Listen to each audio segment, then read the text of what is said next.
विषय आजच्या पत्रकार परिषदेचा मूळ विषय असा होता की कालच्या अजेंड्यावरील विषय क्रमांक 41 संत सेवालाल महाराज यांचा बसस्टँड परिसरात स्मारक होण्याच्या संदर्भातला विषय होता।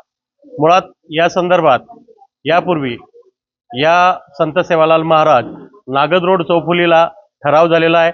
त्या संदर्भात 1 कोटीचं नफा फंडातलं टेंडर झालेलं आहे आणि 15 फेब्रुवारी संत सेवालाल महाराज जयंतीच्या दिवशी यांच्या संदर्भात आदरणीय आमदार मंगेश चव्हाण व आदरणीय नगराध्यक्षा प्रतिभाताई चव्हाण यांचं मोठ्या प्रमाणात बंजारा समाजाकडून सत्कारही झाला।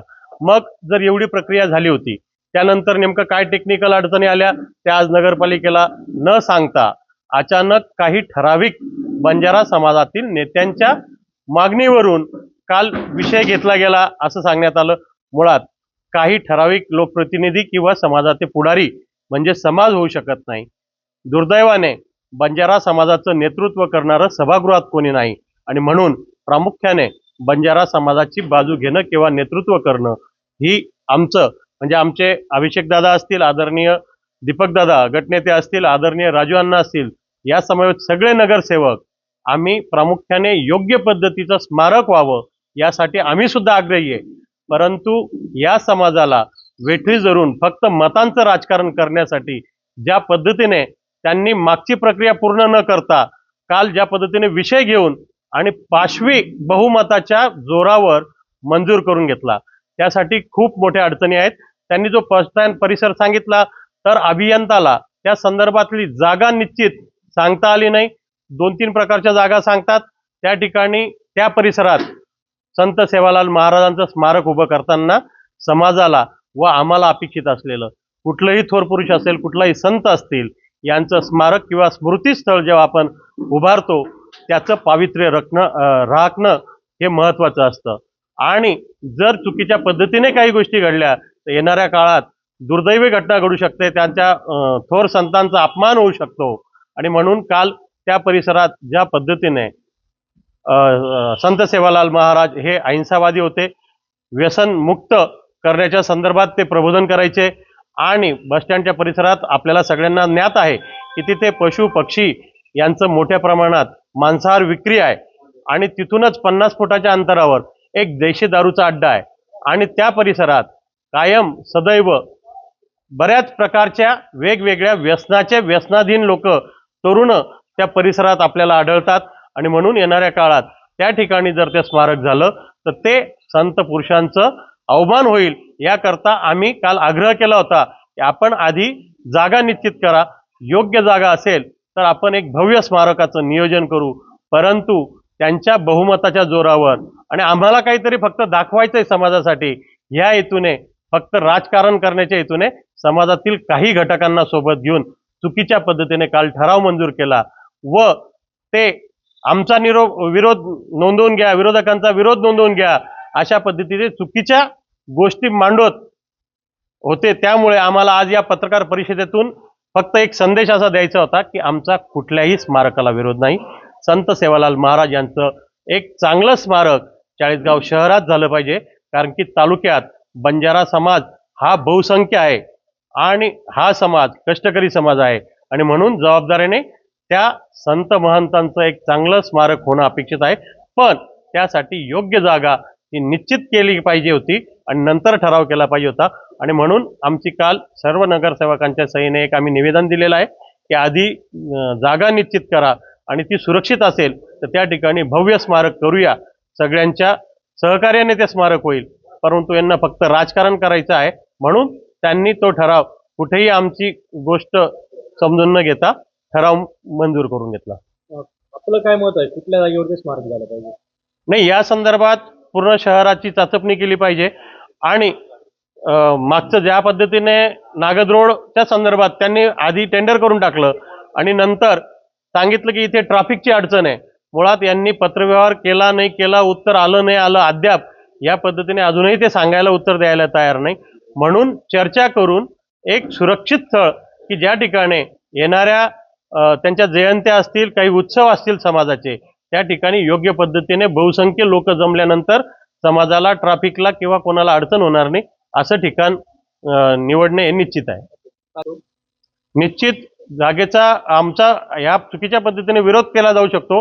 मुळात त्यांची जागाच निश्चित नाही, आमचा विरोध करायचा विषयच येत नाही. आमचा जागा ठरली असती तर आम्ही सांगितलं असतं ती योग्य का अयोग्य, परंतु अजून यांची जागा ठरलेली नाही. म्हणून आमचं म्हणणं होतं की पहिले जागा सुनिश्चित करा आणि ती योग्य असेल तर बहुमताने आपण ठराव मंजूर करू. ओके, खरं तर या ठिकाणी हे स्मारक होणार आहे त्या ठिकाणी खरं तर काही अंतराळावरती त्या ठिकाणी मांस विक्रेता आहे. निश्चित आतापर्यंत तुम्ही पहा, राजकारणात फक्त मतांच्या पेट्या भरण्यासाठी ज्या ज्या पद्धतीने चौक सुशोभीकरण केलं, आपण आता पत्रकार परिषदाच्या माध्यमातून बघितलं असेल.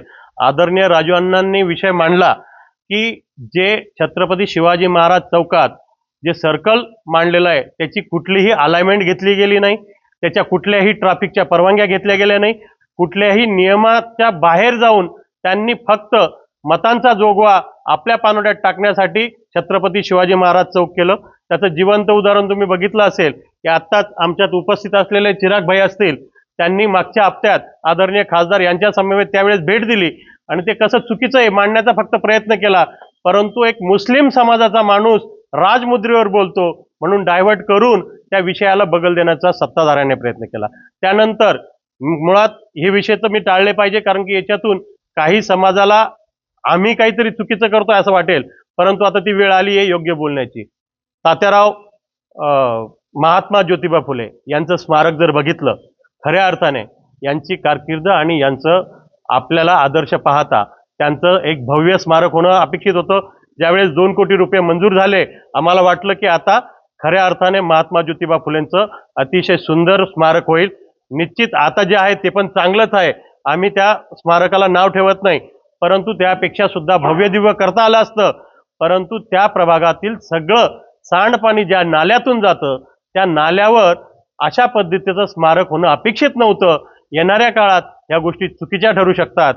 माझं तुमच्या माध्यमातून स्पष्ट मत आहे, माझ्या ह्या थोर पुरुषांच्या बाबतीत बोलत असताना कोणाच्याही समाजाच्या भावना दुखवायच्या नाही आहेत, परंतु लोकप्रतिनिधींनी आणि आता ज्या संस्थेचे अध्यक्ष आदरणीय प्रतिभा चव्हाण आहेत त्यांची मूळ जबाबदारी आहे की आपण जे काम करतो, मग ते थोर पुरुष असतील, संत असतील, यांच्या समाजाच्या भावना लक्षात घेऊन आपण हे चौक सुशोभीकरण केले पाहिजे, ही अपेक्षा आम्ही व्यक्त करतो. काल आमची जी सर्वसाधारण सभा झाली त्याच्यामध्ये आयत्या वेळच्या विषयात मी शहराचं जे बॅनरच्या माध्यमातून होणारं विद्रुपीकरण आहे याच्यावर त्या ठिकाणी चर्चा केली की शहरामध्ये अलीकडे बघितलं तर बॅनर बाजी इतकी मोठ्या प्रमाणामध्ये होते, तर नागद रोड असेल, धुळं रोड असेल, मालेगाव रोड असेल, चाळीसगावचा असा कुठला कानाकोपरा नाही की ज्या ठिकाणी बॅनर नाही.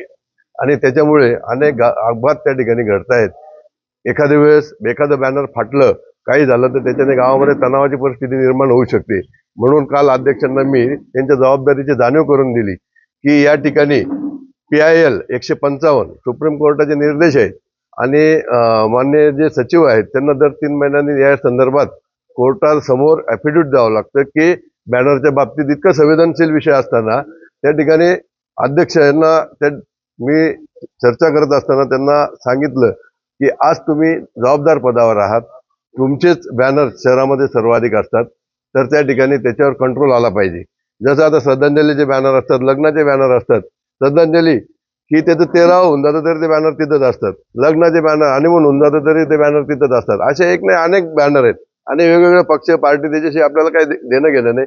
फक्त त्यांना सांगितलं तुम्हाला जर बॅनर लावायचे असतील तर रीतसर परवानगी घ्या आणि जो नगरपालिकेला त्याच्या जो आर्थिक लाभ होणार आहे की जे पर डे पर बॅनरला 200 रुपयाची पावती होती पूर्वी, त्याने आम्ही पावती वाढवू म्हटलं, निश्चित वाढवा आणि त्या ठिकाणी नगरपालिकेचं आर्थिक हित सुद्धा त्या ठिकाणी जोपासलं जाईल, जेणेकरून जो बॅनरांचा जो सुळसुळाट झालेला आहे तो कमी व्हावा. नागरिक खूप त्रस्त झालेत, म्हणजे बॅनर बघितलं का नागरिकांना आता इरिटेट व्हायला लागलं की तेच खूप ठिकाणी कमानी उभारलेल्या आहेत.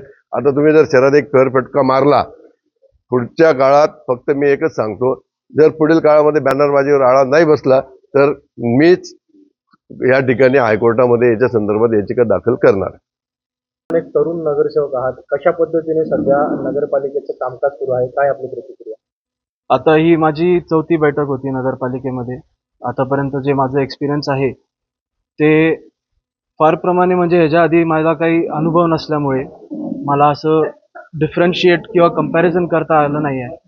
त्याच्यामुळं आतापर्यंत मी फक्त ॲनलाइज करत आहे आणि त्याच्यावरतून मला तर असं कळून येतंय की म्हणजे माझा कुठं आवाज दाबला जात नाही आहे. त्याच्यामुळं पर्सनली मला असं काही फील होत नाही की म्हणजे कोण माझ्यावर असं वैयक्तिक कोण टीका करतं किंवा दाबला जातो माझा आवाज. आणि जी प्रोसेस आहे ती फक्त एवढं म्हणजे मला अनालाइज करताना एवढं कळून येते की एफिशियंटली नगरपालिकेची प्रोसेस कोणती जात नाही. आणि जेव्हा प्रश्न विचारले जातात अधिकाऱ्यांना तर उगीच दुसरे नगरसेवक ॲडव्होकेट म्हणून त्यांचं म्हणजे हे करतात, समर्थन करतात. हे आता प्रश्न आपण अधिकाऱ्यांना विचारतो, आपण जे नगरपालिकेत कर्मचारी आहेत त्यांना आपण प्रश्न विचारतो. त्याच्या दुसऱ्या नगरसेवकांनी ॲडव्होकेट बनून त्यांची म्हणजे वकिली करायची काही गरज नाही.